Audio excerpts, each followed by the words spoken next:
दो हिरनों की दोस्ती। एक जंगल में दो हिरने थे। वे बचपन से ही बहुत अच्छे दोस्त थे। वे दोनों कहीं भी एक साथ ही जाते थे और एक साथ ही खाने के लिए आहार कमाकर मिल बांट कर खाते थे और उनकी भूख मिटने के बाद पूरे जंगल में खुशी से उछलते थे। एक बार ऐसे ही आराम से रहने वाले हिरनों के पास हवा में उड़ते हुए आने वाले कौवे ने चिल्लाया, भागो भागो, शिकारी यहीं पर आ रहा है, तुरंत भागो यहाँ से। उस कौवे की बातों को सुनते ही दो हिरने एक क्षण की भी देरी ना करते हुए उधर से भागने लगे। बहुत दूर आने के बाद उन्हें पता चला कि वे रास्ता भटक गए। भाग भाग कर थक गए होंगे ना, तो उन्हें बहुत तेज की प्यास लगी, लेकिन कहीं पर भी पानी नहीं दिखा। पानी की खोज में और थोड़ी दूर गए। एक जगह पर मटके में थोड़े से पानी दिखे। पहले से ही दोनों हिरन बहुत प्यासे थे। ज्यादा पानी पीने पर ही उनकी प्यास बुझेगी। उस पूरे मटके के पानी पीने पर भी उनमें से एक की भी प्यास पूरी तरह से नहीं बुझेगी। तब पहली हिरन ने कहा, इस पानी को तू पी ले, वैसे भी मुझे उतनी प्यास नहीं लग रही है। नहीं नहीं, तू पी ले, मैं कुछ भी सह लूंगी, लेकिन तू प्यास सह नहीं पाएगा ना। ऐसे दोनों तू पी ले नहीं तू पी ले करके एक दूसरे को बोलने लगे। ऐसे तो कोई फायदा नहीं करके आखिर में दोनों ने मिलकर पानी पीने का निर्णय किया। दोनों एक साथ ही पानी पीते हुए बहुत देर हो गई, फिर भी मटके में से थोड़ी सी भी पानी कम नहीं हुई। ये सब कुछ पेड़ के ऊपर से देखने वाला बंदर नीचे उतरकर उन हिरनों के पास आकर पूछा, तुम दोनों पानी क्यों नहीं पी रहे हो? अगर मैं पानी पीऊंगी तो मेरे दोस्त के लिए कम होगा ना। मैं तो मेरे दोस्त के लिए ही नहीं पी रही हूँ। उनके जवाब को सुनकर बंदर चौंक गया और बोला, तुम लोगों ने एक दूसरे के लिए त्याग किया है। दोस्त हो तो तुम दोनों के जैसे होना चाहिए। बोलकर उनकी बहुत तारीफ की। उसके बाद वह बंदर पास की एक छोटी सी तालाब के पास ले गया। उधर दोनों हिरनों ने पर्याप्त पानी पीकर अपनी प्यास को बुझा लिया। इस कहानी की शिक्षा है कि दोस्ती किसी चीज का लालच नहीं करता, बल्कि देना सिखाता है। एक गांव में एक मुर्गी थी। एक दिन उस मुर्गी ने अंडे दिए। कुछ ही दिनों में उसमें से मुर्गी के बच्चे आते हैं। वे सभी एक घोंसले में आराम से सोते थे। मुर्गी अपने बच्चों का ध्यान अच्छे से रखती थी। उधर ही उनके पास ही एक बिल्ली का निवास था। एक दिन बिल्ली की नजर उन मुर्गी के बच्चों पर पड़ी। तभी बिल्ली निर्णय कर लेती है कि उनके साथ सीधा बनकर खा जाएगी। अचानक से एक दिन मुर्गी को बाजू के गांव में जाना पड़ा। सारे बच्चों को बुलाकर मुर्गी ने कहा, ध्यान से रहना, किसी पर भी पूरा विश्वास मत करना, मिलजुल कर रहना सब। बोलकर मुर्गी गांव चली जाती है। मुर्गी का जाना बिल्ली देखती है। वह किसी भी तरह रात में आकर उन्हें खा जाने की सोची और फिर धीरे से मुर्गी के बच्चों के पास आकर पूछती है कि मुर्गी के बच्चे, इस रात को तुम लोग कहाँ सोओगे? हम सब हमारी माँ की बनाई हुई घोंसले में सोएंगे। बोलकर जोर से एक बार में बोलते हैं। मुर्गी के बच्चों के ऐसे बोलते ही बिल्ली खुशी से वहाँ से चली जाती है। उसके जाते ही मुर्गी के बच्चे आपस में बात करते हुए बोले कि माँ ने कहा था ना कि किसी पर विश्वास मत करो, इसीलिए हमें ध्यान से रहना चाहिए करके सोचते हैं। उस रात के लिए वे अपने घोंसले में खाटों को बिछाकर बाहर आकर चूल्हे के पास सो जाते हैं। पूरी रात होने के बाद बिल्ली आकर घोंसले में घुसती है तो उसके पूरे मुंह में कांटे छुप जाते हैं। वह रोती हुई वहाँ से चली जाती है। अगले दिन बिल्ली फिर से आकर पूछी, मुर्गी के बच्चों, आज की रात को कहाँ पर सोओगे? माँ की बनाई हुई चूल्हे में सोएंगे। बिल्ली के बारे में जानने वाले मुर्गी मुर्गी के बच्चे चूल्हे में कोयला रखकर घास के ढेर में सो जाते हैं। रात को बिल्ली के आकर मुंह लगाने पर कोयले में आग लगकर उसका मुंह जल जाता है। फिर भी जिद न छोड़ने वाली बिल्ली अगले दिन आकर बोलती है कि मुर्गी के बच्चों, तुम लोग मुझे झूठ बोल रहे हो ना? सच बोलो, मैं तुम लोगों के लिए रात को खाने के लिए भोजन लाती हूँ। तुम्हारी माँ गाँव गई है ना, तो मैं तुम्हारा ध्यान रखूंगा। आप बोलो बच्चों, आज कहाँ पर सोएंगे? ठीक है, फिर हम सच बोलते हैं। हम उधर उस घास के ढेर में सोते हैं। ठीक है, फिर मैं जाकर रात को घास के ढेर पर आऊंगा। तुम लोगों के लिए खाने ले आऊंगा, तैयार रहना। ऐसे बोलकर बिल्ली चली जाती है। उसके जाते ही मुर्गी के बच्चे उसके मुंह पर कांटों के छुपने का निशान और जले हुए घाव है। ये हमें मार के खाने आ रही है। आज किसी भी तरह हम इसका पीछा छुड़ा लेंगे। सोचकर सारे मुर्गियां मिलकर एक चाल सोचते हैं। रात को वे सब खाट छत के बिल्ली का इंतजार कर रहे थे। तब बिल्ली आकर तुरंत घास के ढेर में घुसती है, तो तुरंत सारे मुर्गी के बच्चे उस घास के ढेर को आग लगा देते हैं। उस आग में बिल्ली जलकर राख बन जाती है। अगले दिन ही माँ मुर्गी वापस आती है। उसको बच्चे पूरी बात बताते हैं। वह खुशी से अपने बच्चों को अपने पास लेकर फिर कभी भी तुम लोगों को छोड़ के नहीं जाऊंगी करके बोलती है।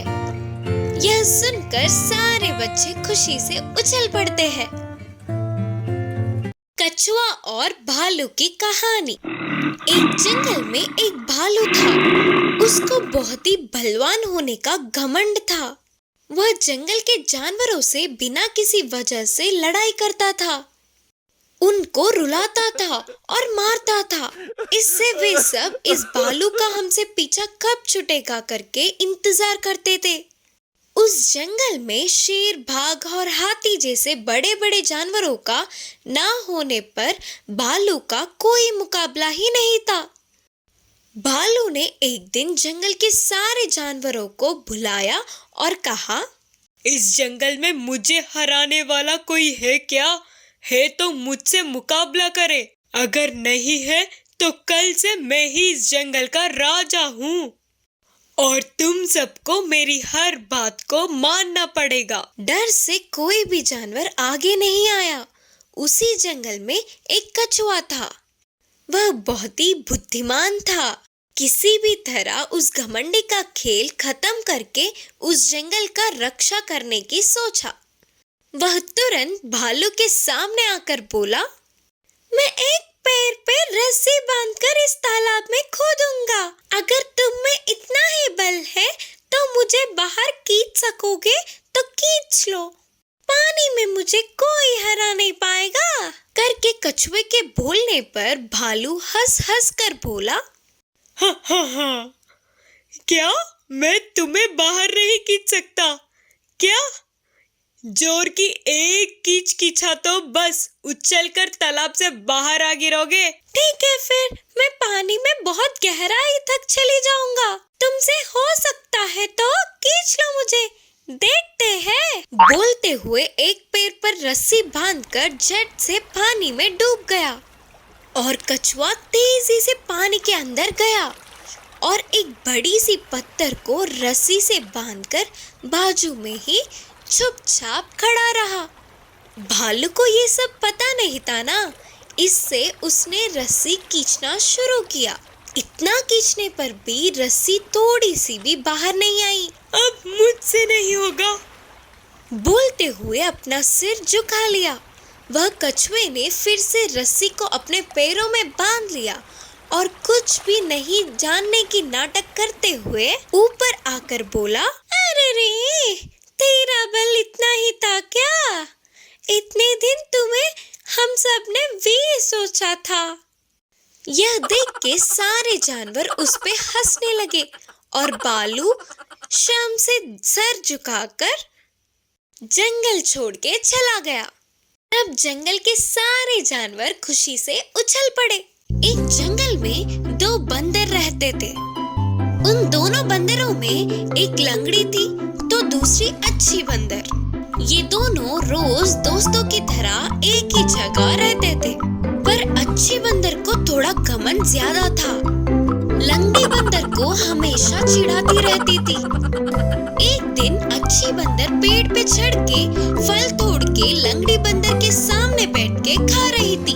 तब भूखी लंगड़ी बंदर ने पूछा, अच्छी बंदर, मुझे भी थोड़ा फल दो ना, भूख लगी है। हैं? तुम्हें और फल?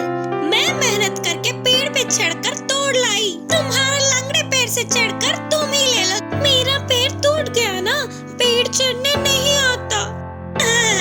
इसीलिए तो तुम्हें लंगड़ी बंदर बुलाते हैं। लंगड़ी बंदर, तुम्हें फल चाहिए ना? फल वल नहीं, कुछ नहीं मिलेगा, जाओ यहाँ से। हा, लंगड़ी बंदर। बोलते हुए चिढ़ाकर अच्छी बंदर हंस रही थी। अच्छी बंदर की बातों से लंगड़ी बंदर रोते रोते वहाँ से दूर जाके एक छोटे से पत्थर पर बैठती है। फिर उसे एक छोटा सिक्का मिलता है। फिर रोते रोते बड़े पत्थर बैठे तो उधर बड़ा सिक्का मिलता है।